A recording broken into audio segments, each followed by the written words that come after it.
இப்போ நம்ம சாம்பார் செய்ய போகிறோம். ஃபஸ்ட்டு வானலில் அடுப்பில் வச்சுட்டு அடுப்பு ஆன் பண்ணிவிட்டு எண்ணெய் ஊற்றணும். வானல் சூடு பண்ணோடனே எண்ணெய் ஊற்றணும். எண்ணெய் ஊற்றிய பிறகு கொஞ்சமாக பெருங்காயம் போட்டு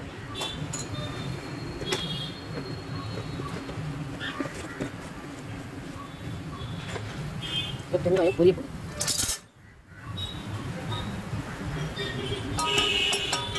பெருங்காயம் பொரிஞ்சு வந்துருச்சு.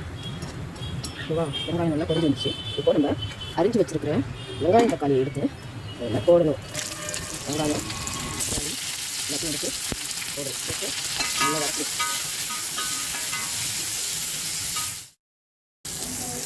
தேவையான உப்பு போட்டுக்கணும்.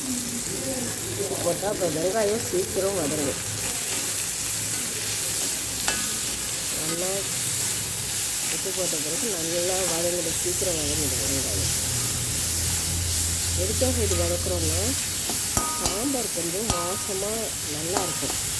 அதுக்கு தான் இந்த மெத்தட். இல்லைன்னா நம்ம துவரம்பருப்பு வேக வைக்கும்போது நம்ம அதை கொட்டி வேக வச்சிடலாம். இது ஒரு டேஸ்ட்டாக இருக்கும். இன்னொரு வாய் சாப்பாடு இன்னும் கொஞ்சம் சாப்பிட்லான்னு தோணும்.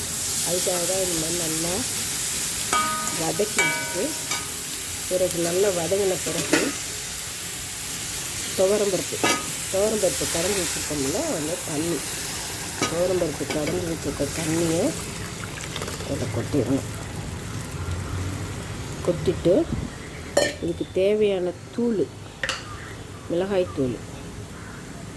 மிளகாய் கொத்தமல்லியை அரைச்சி வச்சுருக்க தூள் இருக்குல்ல, இது இப்போ நிறைய குடும்பம்லாம் பெருசாக இருக்கும், அவங்களுக்கெல்லாம் நிறைய தூள் போடலாம். எங்கள் குடும்பம் சின்னது, அதனால் நாங்கள் கம்மியான தூள் போட்டுக்கிறோம். போட்டு இதை நல்லா கிளறி விட்டு அது நல்லா கொதிக்கிற வரைக்கும் நம்ம வெயிட் பண்ணுவோம். நல்லா அது கொதிக்கணும். இந்த சாம்பார் நல்லா சாம்பார் கொதி வர மாதிரி இருக்குது. கொதி வர மாதிரி இருக்கும்போது இப்போ சாம்பார் நல்லா கொதிக்கும்போது நம்ம முருங்கைக்காய் இருக்குது. இந்த முருங்கைக்காயெல்லாம் எடுத்து இந்த குழம்புல போடணும். தேவையான உப்பெல்லாம் போட்டுட்டோம். நம்ம இந்த காயெல்லாம் போட்டு இது நல்லா வேகிற வரைக்கும் நம்ம வெயிட் பண்ணணும். நல்லா கொதித்து நல்லா வேகிற வரைக்கும்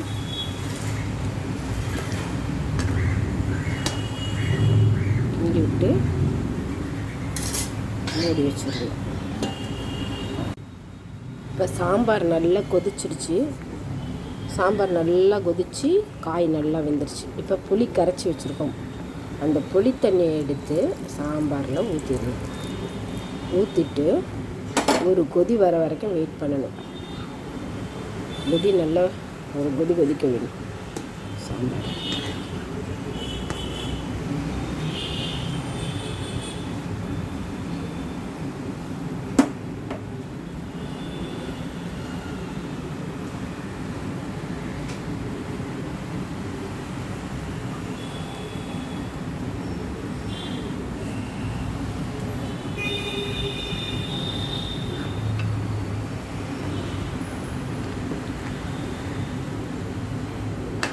சாம்பார் கொதிச்சிடுச்சு.